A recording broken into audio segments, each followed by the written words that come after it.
কে মনে হয়েছে যে লন্ডনে ডক্টর মোহাম্মদ ইউনূস তত্ত্বাবধায়কের প্রধান উপদেষ্টা এবং বিএনপির প্রধান ভারপ্রাপ্ত চেয়ারম্যান জনাব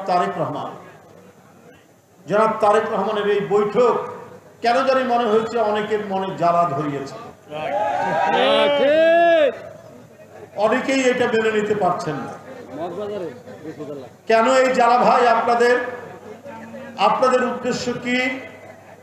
আমরা বলেছি এপ্রিলে নির্বাচন হলে, আচ্ছা বলুন তো ভাই, আপনারা রমজান মাসে কি নির্বাচনী প্রচারণা করা যায়? সম্ভব না। তারপর ফেব্রুয়ারি এবং মার্চের প্রায় গোটাটাই রমজান থাকবে, আর থাকবে হচ্ছে ঈদের আয়োজন।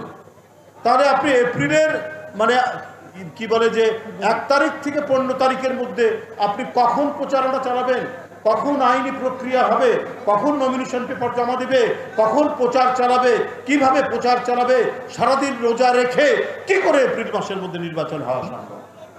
এটা সম্ভব না। আমাদের এমন একটি সময়, যে সময়ের মধ্যে অন্য কোনো আপনার ধর্মীয় কোনো অনুষ্ঠান, ধর্মীয় কোনো পরব, রোজা, ঈদ থাকবে না। সেই সময়টাই তো উপযুক্ত সময় হওয়া উচিত। তাহলে যদি লন্ডনে বৈঠকে যদি এইটা হয় যে আমরা ফেব্রুয়ারির প্রথম সপ্তাহে বা প্রথম সপ্তাহের মধ্যে, দ্বিতীয় সপ্তাহের মধ্যে নির্বাচনটা হবে, তো এর মধ্যে তো কোনো রমজান নাই, কোরবানি ঈদ নাই, অন্যান্য ঈদ নাই, রোজা নাই, কিছু নাই, বড় কোনো অনুষ্ঠান নেই, পয়লা বৈশাখ নেই, আবহাওয়া ভালো থাকে, শুকনো মৌসুম, হালকা শীত থাকে। এই সময় বরাবরই আন্দোলন সংগ্রাম হয়, এই সময় নির্বাচন হয়। এই দেশের এটা একটি ঐতিহ্য।